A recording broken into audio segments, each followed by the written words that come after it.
ہے جو مقرب بارگاہ ہیں، اللہ فرماتا ہے کہ ان کی شفاعت بھی کسی شخص کو فائدہ نہیں دے سکتی، انہیں جنت میں داخل نہیں کر سکتی، جہنم سے بچا نہیں سکتی، خیر سے نواز نہیں سکتی، شر سے راحت نہیں دلا سکتی، مگر دو شرطوں کے ساتھ، الا من بعد ان یاذن اللہ لمن یشاء ویرضی، مگر بعد اس کے کہ اللہ رب العالمین ان میں سے جس کو اجازت دے کہ تم سفارش کرو۔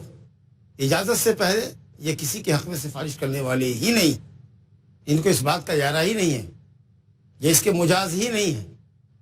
تو شافع کے لیے اجازت، جب معزز فرشتے بغیر اللہ رب العالمین کی اجازت کے کسی کے حق میں سفارش نہیں کر سکتے تو دوسروں کا تو ذکر ہی چھوڑیے۔ جب سید الاولین والآخرین محمد صلی اللہ علیہ وسلم بغیر اللہ سبحانہ تعالیٰ کی اجازت کے سفارش نہیں کر سکتے تو اور دوسرے نبیوں اور ولیوں کا تو ذکر ہی چھوڑیے۔ شفاعت کے لیے اللہ سبحانہ و تعالیٰ کی طرف سے شافع کو اجازت ملی، جس کو اجازت ملے گی وہی سفارشی بنے گا، وہ یرضا، اور جس بندے سے اللہ راضی ہوگا اسی کے حق میں سفارش ہوگی۔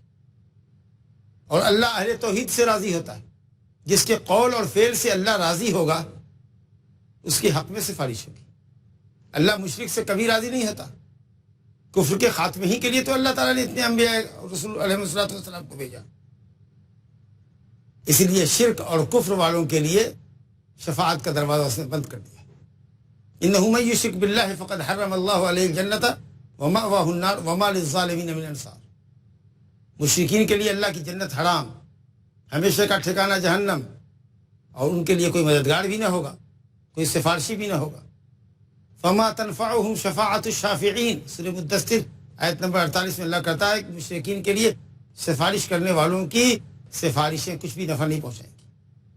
تو مومن موحد کے حق میں سفارش ہوگی جو گنہگار ہے، اپنے گناہوں کے سبب جہنم میں جا رہا ہے، یا جہنم میں جا چکا ہے، یا جنت میں داخل ہوا ہے لیکن اس کا درجہ نیچے ہے، اوپر جانا ہے اس کو، تو ایسے بندوں کے حق میں سفارش ہوگی، لیکن شرط یہ کہ وہ ایمان اور توحید پہ بڑا ہو، اہل ایمان ہو، اہل توحید ہو، اہل تجرید ہو، جس نے اللہ رب العالمین کے لیے بندگی کو خالص کیا تھا، اہل شرک نہ ہو۔ یہ بنیادی شرط ہے، کیونکہ اللہ شرکیہ اقوال، شرکیہ افعال، شرکیہ عقائد سے کبھی راضی اور خوش نہیں ہوتا۔ یہ اللہ کی حرام کردہ چیزوں میں سب سے گھناؤنی درجے کی حرام، سب سے اول نمبر کی حرام چیز شرک۔ اللہ فرماتا ہے ان الدین عند اللہ الاسلام، یا اللہ تعالیٰ نے فرمایا ومن یبتغی غیر الاسلام دینا فلن يقبل منه وهو في الآخرة من الخاسرین، سورہ آل عمران آیت نمبر 85۔ جو اسلام کے علاوہ دوسرے طریقے پر ہے اس کا وہ طریقہ اللہ کے ہاں مقبول نہیں، آخرت میں گھاٹا اٹھانے والوں میں سے ہوگا، جہنمی ہوگا۔ اور اسلام نام ہے اللہ سبحانہ تعالیٰ کی خالص توحید کا، اور حکموں کی بجا آوری کا، اور گناہوں سے اجتناب کا۔ تو اللہ سبحانہ تعالیٰ کی توحید کے ساتھ اللہ کے حکموں کی بجا آوری اور اللہ کی منع کردہ چیزوں سے باز رہنا، یہ اسلام، جب جا کر اللہ سبحانہ و تعالیٰ ایسے بندوں سے راضی اور خوش ہوگا۔ اور اگر وہ اپنے گناہوں کے سبب جہنم میں جا رہا ہوگا تو اللہ رب العالمین اپنے فضل سے یا پھر اپنے کسی بندے کو اجازت دے کے، وہ بھی اس کا فضل ہی ہوگا کہ تم سفارش فلاں کے حق میں کرو اور ہم تمہاری سفارش پر اس کو بخش دیتے ہیں۔ تو اللہ تعالیٰ اہل توحید سے راضی ہوگا، اہل شرک سے نہیں، لہذا مشفوع لہو، جس کے حق میں سفارش ہوگی اس سے اللہ کی رضامندی شرط ہے، اور جو سفارش کرے گا اس کے لیے اللہ کی اجازت شرط ہے۔ وہ کس کو اللہ اجازت دے گا، کس کو نہیں دے گا، یہ فیصلہ تو صرف اللہ ہی کرے گا۔ اور جس سے راضی ہوگا وہ مومن ہے، موحد ہے، مشرک سے راضی نہیں۔ اسے اگر آپ چاہتے ہیں کہ آپ کو شفاعت ملے، اللہ تعالیٰ آپ کو سفارش نصیب کرے کسی کی، انبیاء کی، علماء کی، صلحاء کی، تو آپ کو اللہ رب العالمین کی توحید خالص کرنی ہوگی، اور بجائے اس کے کہ آپ یہ کہیں کہ اے فلاں بزرگ آپ ہمارے سفارشی ہیں، آپ ہمارے لیے سفارش کر دیجیے گا، یہ کہہ کر جو آپ شرک کریں، آپ اللہ سے سفارش مانگیے کہ اے اللہ تو ہم سے راضی اور خوش ہو اور ہمارے گناہوں کو معاف فرما، اور ہمارے حق میں اپنے نبی کو سفارش کرنے کی اجازت دے، اولیاء کرام کو اجازت دے، صالحین کو اجازت دے۔ اللہ سے سفارش مانگو کہ اللہ اپنے نیک بندوں کی شفاعت نصیب فرما۔ جب اللہ راضی اور خوش ہوگا تمہاری دعاؤں کو سنے گا، اللہ رب العالمین خود ہی کسی سے سفارش کروا لے گا، تم کو متعین کرنے کی ضرورت نہیں ہے۔ یا یہ کہو کہ اللہ رب العالمین اپنے نبی کی شفاعت ہم کو نصیب فرما، تو یہ دعا اور سوال آپ کو اللہ سے کرنا ہے. یہ نہیں کہنا کہ نبی صلی اللہ علیہ وسلم آپ ہماری سفارش کر دیے, اے نبی میں آپ کے در پہ آیا ہوں, اے نبی میں آپ کے قبر پہ آیا ہوں, آپ کے روضے پر آیا ہوں, آپ میری قیامت کے دن سفارش کریں گے, میں آپ کا گنہگار امتی ہوں, آپ میری سفارش کریں گے. یا آپ ان سے کہہ کر کے شرک کر. شفاعت کا مالک اللہ ہے. آپ اللہ سے کہیے کہ اللہ نبی کی ولی کی سفارش ہمیں نصیب فرما. یہ عین توحید ہے. یہ دعا ہے جو آپ اللہ سے کر رہے ہیں. تو اللہ کی اجازت ہوگی, کس کو ہوگی وہ اللہ جانے. اور اللہ کی سفارش کے لیے ضروری ہے جس بندے کے حق میں سفارش ہونی ہے مشفوع لہو, جس کے حق میں شفاعت ہوگی, اس سے اللہ کا راضی اور خوش ہونا. اور اللہ تعالیٰ اہل توحید سے راضی ہوتا ہے. چنانچہ نبی صلی اللہ علیہ وسلم نے فرمایا اسعد الناس بشفاعتی, میری شفاعت کا سب سے زیادہ حقدار وہ ہے جس نے لا الہ الا اللہ خلوص قلب سے کہا. خلوص قلب سے جس نے کہا, للہیت کی بنیاد پر کہا, اخلاص کی بنیاد پر کہا, شرک سے پاک ہو کر کہا, اپنے عمل کے ذریعے اس نے اللہ کی توحید کو پختہ اور ثابت کیا, وہ ہم میری شفاعت کا سب سے بڑا حقدار ہے. اب غور فرمائیے, یہ نہیں کہا کہ میری شفاعت کا سب سے بڑا حقدار وہ ہے جو مجھ سے شفاعت طلب کرے, یا رسول اللہ میں آپ سے آپ کی شفاعت طلب کرتا ہوں. یہ نہیں, بلکہ وہ جو جتنا بڑا موحد ہے, جو جتنا بڑا متبع شریعت ہے, جو جتنا بڑا متبع سنت ہے, وہ اسی قدر زیادہ اللہ رب العالمین کی شفاعت کا, اللہ سبحانہ وتعالیٰ کی شفاعت کا اور اللہ رب العالمین کی اجازت سے اس کے نبی کی شفاعت کا حقدار ہے. وہ لوگ جنہوں نے توحید کو پختہ کیا, جو بلا حساب و کتاب جنت میں جا رہے ہیں, وہ شفاعت کے مستحق. پھر اہل ایمان اپنے ایمان اور تقوی کے اعتبار سے شفاعت کے مستحق ہوں گے. بہرحال شفاعت کے لیے دو شرطیں ہیں. شافع کے لیے جو سفارش کرنے والا ہوگا اس کو اللہ کی اجازت ہوگی, اور مشفوع لہو کے لیے اللہ کا راضی اور خوش ہونا ہے. اسی مضمون کی آیت سورہ طٰہٰ آیت نمبر 109 ہے. اللہ تعالیٰ فرماتا ہے یومئذ لا تنفع الشفاعۃ الا من اذن له الرحمن ورضی له قولا.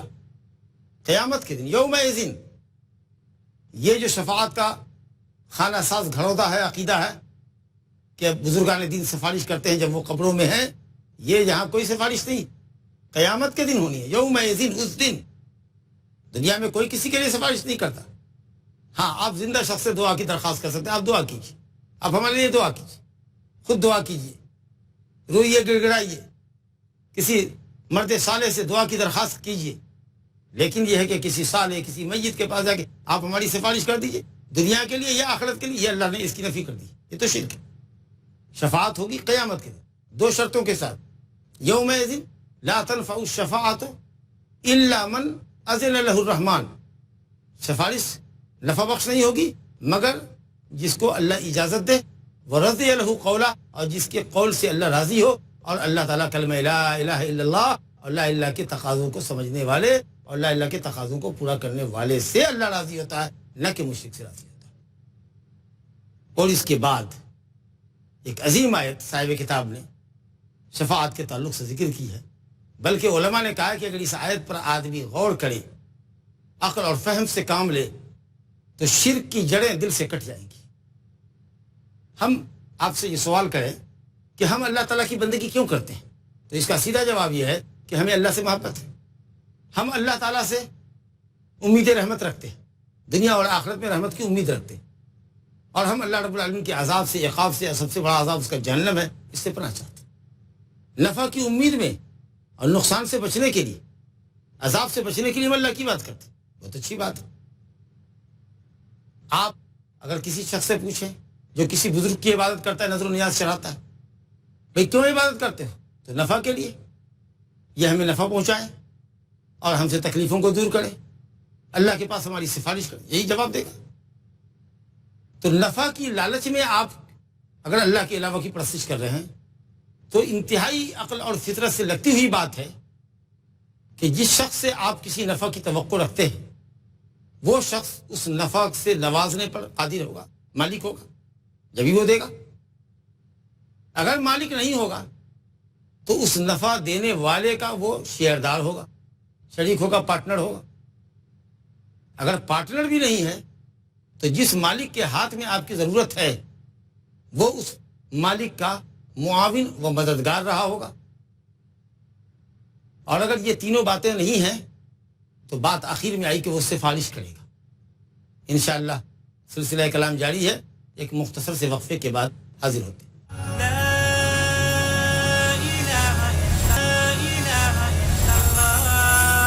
السلام علیکم ورحمۃ اللہ وبرکاتہ. وقفے سے قبل آپ سماعت کر رہے تھے کہ آدمی کسی کی بھی بندگی کرے تو نفع کے لیے کرتا ہے، جس کی بھی وہ بندگی کرتا ہے.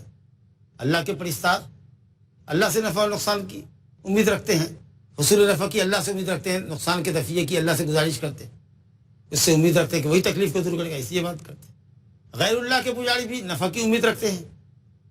تو سوال یہ ہے کہ عبادت اسی کی جائے جس کے اندر ان چار باتوں میں سے کوئی ایک بات ہو. یا تو وہ آپ کو نفع پہنچانے پر قادر ہے، جو آپ کی حاجت ہے وہ حاجت پوری کرنا اس کے بس میں ہے، وہ اس کا مالک ہے. اگر مالک نہیں ہے تو مالک کا پارٹنر ہے، اپنے شیئر سے دے دے گا آپ کو. اگر وہ مالک کا پارٹنر بھی نہیں ہے تو مالک کا معاون اور مددگار ہے.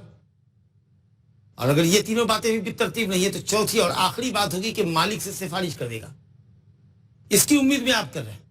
پھر بات آئی سفارش پر، اور شفاعت قیامت کے دن ہوگی اللہ کی اجازت سے. تب پھر کسی اور سے شفاعت کی امید لگانا، اس سے سوال کرنے کا کیا فائدہ؟ جب مالک اللہ ہے، کوئی اس کا پارٹنر نہیں، کائنات کی تخلیق میں کسی نے اللہ کا تعاون نہیں کیا، اور نہ اللہ کو تعاون کی ضرورت ہے. تو بات رہی سفارش پر، اور سفارشی بھی اللہ ہی متعین کرے گا، کوئی خود سے متعین نہیں ہو سکتا، نہ آپ اس کو متعین کر سکتے ہیں. سفارشی کو بھی اللہ ہی متعین کرے گا. تو پھر اللہ کے علاوہ کو پوجنے سے، اس کو پکارنے سے فائدہ کیا ہوا؟ علامہ ابن القیم کہتے ہیں کہ جس نے سورہ سبا کی آیت نمبر غور کیا 22 اور 23 پر، انشاءاللہ اس کے دل سے شرک کی جڑ کٹ جائے گی. رب العالمین فرماتا ہے قُلِ ادْعُوا الَّذِينَ زَعَمْتُم مِّن دُونِ اللَّهِ لَا يَمْلِكُونَ مِثْقَالَ ذَرَّةٍ فِي السَّمَاوَاتِ وَلَا فِي الْأَرْضِ وَمَا لَهُمْ فِيهِمَا مِنْ شِرْكٍ وَمَا لَهُ مِنْهُمْ مِنْ ظَهِيرٍ وَلَا تَنفَعُ الشَّفَاعَةُ عِندَهُ إِلَّا لِمَنْ أَذِنَ لَهُ.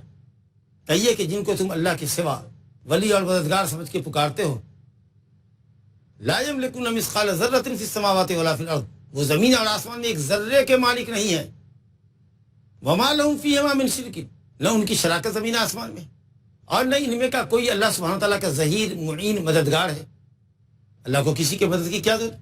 کائنات کی تخلیق کرتا ہے اللہ تعالیٰ، اس نے کہا ہو جا، کائنات وجود میں آ گئی. اذا اراد شيئا ان يقول له كن فيكون. سو کسی کے مدد کی کیا ضرورت؟ جو بھی ہیں سب اللہ کی مخلوق ہیں، مربوب ہیں، سب اس کے غلام ہیں، اس کے خادم. کوئی اللہ کا ان میں معاون اور مددگار نہیں. اور بات آخری رہی سفارش کی، تو اللہ نے کہا ولا تنفع الشفاعة عنده الا لمن اذن له، بغیر اجازت کے سفارش اللہ کے پاس ہوگی ہی نہیں. حتی اذا فزع عن قلوبهم، پھر فرشتوں کا ذکر ہے کہ جب اللہ کے کلام کو سن کر یہ بے ہوش ہو جاتے ہیں اور گھبراہٹ جب ان کی دور کی جاتی ہے، تب ایک دوسرے سے پوچھتے ہیں کہ ماذا قال ربکم، رب تعالیٰ نے کیا کہا. تو جب فرشتے لرزاں اور ترساں ہیں تو تمہارے ان ولیوں کا کیا حال ہوگا؟ یہ کس خانے میں ہوں گے جن کو تم نے ولی سمجھا ہے، اور واقعی وہ ولی ہیں بھی کہ نہیں تو اللہ جانتا ہے. اور پھر ان کو اجازت ملے گی کہ نہیں ملے گی یہ اللہ جانتا ہے. سفارشی متعین کرنے والا بھی اللہ، اور جس کے حق میں سفارش ہونی ہے اس کا مومن اور موحد ہونا ہے. آپ شرک کا کام کر رہے ہیں. جو سفارش آپ کو ملنے والی تھی، آپ نے غیر اللہ کو پکار کر اور اس کو سفارشی بنا کر اپنے سے شفاعت کا دروازہ بند کر دیا. والعیاذ باللہ.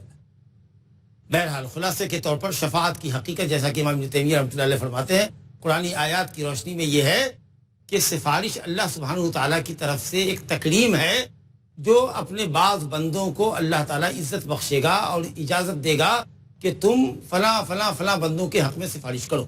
اب غور کیجئے، قیامت کے میدان محشر میں شفاعت کے لوگ محتاج ہوں گے. ایسے وقت میں اللہ رب العالمین مجھ جیسے گنہگار کو اپنے فضل سے یہ حق دے دے کہ چلو تم فلاں فلاں فلاں کے حق میں سفارش کر دو، کتنی بڑی عزت اللہ ہماری بڑھائے گا.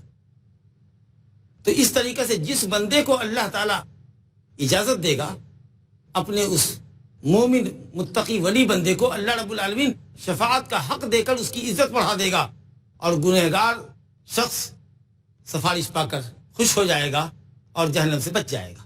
تو اس طریقے سے اللہ رب العالمین نے گنہگاروں پر فضل فرمایا، اور میدان محشر میں کسی کو سفارش کا حق دے کر اللہ نے اس کی عزت بڑھا دی.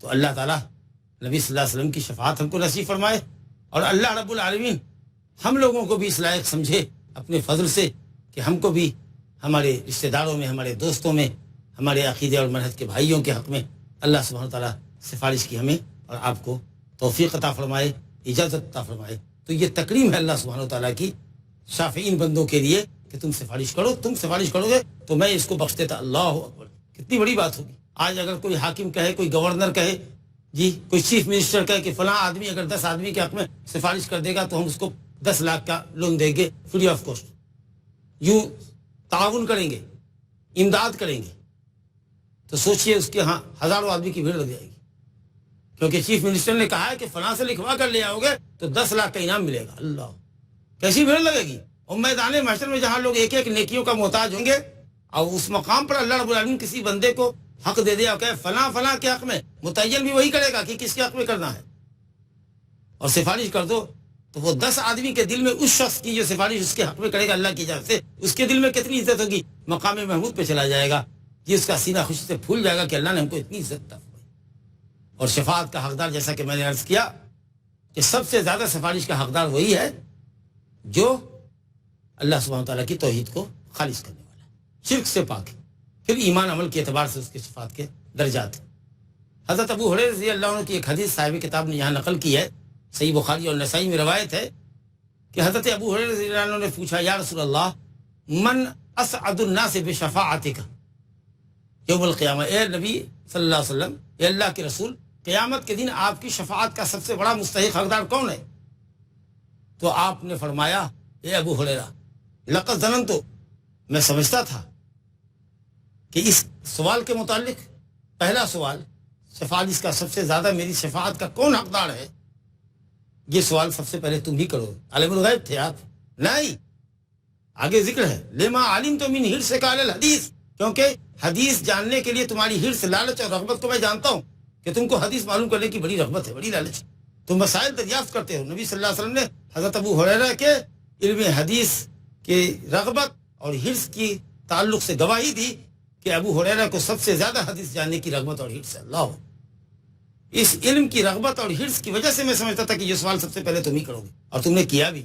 اللہ، تو سنو، جواب یہ ہے کہ اسعد الناس بشفاعتی، میری شفاعت کا سب سے مستحق وہ شخص ہے جو لا الہ الا اللہ کہتا ہو، خلوص قلب سے، زبان سے کہتا ہو تو دل میں بھی ایمان ہو، دل اس کے زبان کی تصدیق کرے، اور دل میں ایمان ہو، زبان پہ کلمہ ہو، تو عمل دل اور زبان کی تصدیق کرے کہ واقعی یہ مومن ہے، اللہ سبحانہ تعالیٰ کا موحد بندہ ہے، تب جا کر کے شفاعت نصیب ہوگی۔ یہ نہیں کہا کہ مجھ سے مانگو شفاعت، کہا میری شفاعت کا سب سے زیادہ مستحق اللہ اس بندے کو مستحق بنائے گا، اور اس بندے کے حق میں مجھ کو اجازت دے گا جس نے اللہ سبحانہ تعالیٰ کی توحید کو سب سے زیادہ مکمل کیا ہوگا۔ اس کے بعد جیسے ایمان اور عمل کی کیٹیگری ہوگی اس کے حساب سے سفارش ہوگی۔ نبی صاحب نے فرمایا، صحیحین کی روایت ہے ابو ہریرہ رضی اللہ عنہ سے کہ لکل نبی دعوت مجابہ، ہر نبی کے لیے ایک ایک دعا ہے جس کو اللہ تعالیٰ نے قبول کرنے کا وعدہ فرمایا ہے، اور ان تمام نبیوں نے اپنی وہ دعائے مستجاب یا دعائے مجابہ جس کے قبول کرنے کا اللہ نے وعدہ کیا تھا دنیا میں مانگ لی، لیکن میں نے اپنی اس دعا کو، گارنٹیڈ دعا کو، وَإِنِّي قَدِ اخْتَبَأْتُ دَعْوَتِي شَفَاعَةً لِأُمَّتِي يَوْمَ الْقِيَامَةِ، قیامت کے دن کے لیے بچا رکھی ہے۔ اللہ تعالیٰ ہم سب کو توحید اور اتباع سنت کے نتیجے میں اللہ رب العالمین نے اپنے فضل سے نبی صاحب کی شفاعت نصیب فرمائے۔ آپ نے فرمایا فَهِيَ نَائِلَةٌ إِنْ شَاءَ اللَّهُ مَن مَاتَ مِنْ أُمَّتِي لَا يُشْرِكُ بِاللَّهِ شَيْئًا، میری یہ سفارش جس کو میں نے قیامت کے لیے بچا رکھا ہے، میری امت کے ان لوگوں کو حاصل ہوگی جو اللہ رب العالمین کے ساتھ کسی کو شریک کرنے والے نہیں ہیں۔ مومن اور موحدوں کے لیے، مشرکوں کی تو جڑ کاٹ دیا اصل۔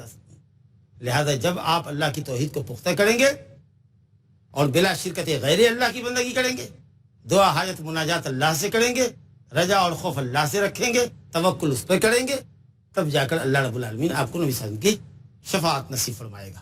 بھائیو عزیزو، اس مجلس کے آخر میں اہل علم نے لکھا کہ شفاعت کی 6 قسمیں۔ سب سے بڑی شفاعت شفاعت کبریٰ ہے جو میدان محشر میں اللہ کے فیصلے کے تعلق سے ہوگی۔ دوسری شفاعت یہ ہے کہ مومنوں کو جنت میں داخل کیا جائے، آپ کی سفارش سے جنت کا دروازہ کھلے گا، سب سے پہلے آپ داخل ہوں گے، پھر انبیاء کرام داخل ہوں گے، پھر اس کے بعد اس امت کے مومنین جائیں گے، تو مومنوں کے لیے جنت میں داخلے کی سفارش ہے۔ تیسری سفارش ان مومنوں گنہگاروں کے لیے ہوگی، ان مومنوں کے لیے جو گنہگار ہوں گے، جن پر جہنم ثابت ہو گئی ہوگی، لیکن اللہ رب العالمین اپنے نبی کو اجازت دے گا کہ آپ ان لوگوں کے حق میں سفارش کیجئے تو ہم جہنم سے ان کو پھیر دیں گے۔ اللہ اکبر۔ اور چوتھی سفارش ان گنہگار مومنوں کے لیے ہوگی جو اپنے گناہوں کے سبب جہنم میں جا چکے ہیں، متواتر روایتیں ہیں، تو نبی صاحب کی سفارش سے، اولیاء کی سفارش سے، علماء کی سفارش سے، جن بندوں کو اللہ اجازت دے گا ان کی سفارش سے یہ گنہگار مومن موحدین جو جہنم میں جل رہے ہوں گے اپنے گناہوں کی وجہ سے، وہ نکال لیے جائیں گے۔ اور پانچویں سفارش ہوگی درجات کی بلندی کے تعلق سے، مومن کی جنت میں درجات کی بلندی کے تعلق سے، اللہ ہمارے آپ کے درجات بلند فرمائے، جن کا نیچا درجہ ہوگا وہ اوپر۔ اور چھٹی سفارش ایک کافر کے لیے ہوگی، وہ بھی سفارش نبی صلی اللہ علیہ وسلم کے ساتھ خاص ہے، اور وہ آپ کے چچا ابو طالب کے متعلق ہے، جو کفر پر مرے، نبی صلی اللہ علیہ وسلم کی شفاعت کے نتیجے میں اللہ تعالیٰ عذاب سے نجات تو نہیں دے گا، البتہ عذاب میں تخفیف یہ کرے گا کہ سب سے ہلکا جہنم کا عذاب ان کو دے گا۔ یہ ایک مشرک کے لیے ہوگی، ابو طالب کے لیے، اور یہ خصوصیت کے ساتھ نبی صلی اللہ علیہ وسلم کے لیے ہوگی۔ یہ 6 سفارشیں ہیں۔ اللہ سبحانہ وتعالیٰ ایمان و یقین پر ہم کو قائم رکھے اور نبی صلی اللہ علیہ وسلم کی شفاعت قیامت میں نصیب فرمائے۔ آمین وصلی اللہ علی نبینا محمد وآلہ وصحبہ وسلم۔ اللہ اللہ یا ربی یا اللہ، اللہ یا ربی یا اللہ۔